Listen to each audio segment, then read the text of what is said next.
Hi, and welcome back to Stop, Look, and Listen with Samantha. Today, I want to talk about fear because fear has really held me back from a lot of things in my life. When I look back, I wish that I could have overcome it. I wish that I could have done more, but I sat in situations and I let myself be held back, and I held myself back because of fear.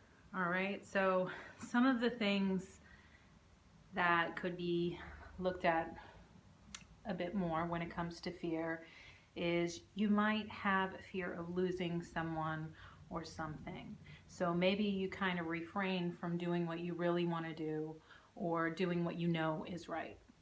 Okay, you might have a fear of change or the challenge of the change.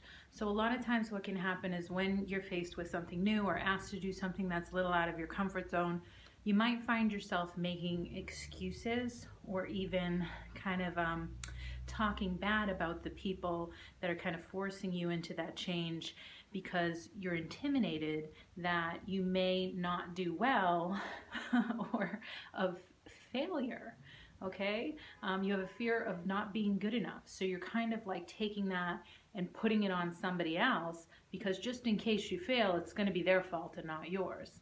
But failure is a part of life, and that's how you get better at everything. If you think about sports, right? Any sports game or anything that you've ever done that you're good at now, it takes practice. You don't just wake up and you're great at something. You know, the greatest basketball players didn't just wake up and get great at basketball. They worked and they practiced and they lost games and they missed shots and they got better and they got better. And that is the only way that you can sharpen your saw, is through practice and through failure and getting back up and trying again and not giving up. You might be afraid of being different. You know, there's a lot of things that we're seeing on the news where people could have stood up, but they felt afraid to speak up or afraid to do anything about it, and just horrible things happening in front of crowds of people where it never should have happened. But they're afraid of punishment or abuse or what could have happened to them. Okay, what people will think or what they're going to say. You don't want to be gossiped about. But you know, all these things are not your issue. They're other people's issues. If other people want to talk about you, if other people want to make light of your failure, that's just a lack of their understanding, because they've been in the same boat and they've failed at things before and they haven't been good at things, you know. And then kudos to you for stepping out and giving it a shot and trying, right?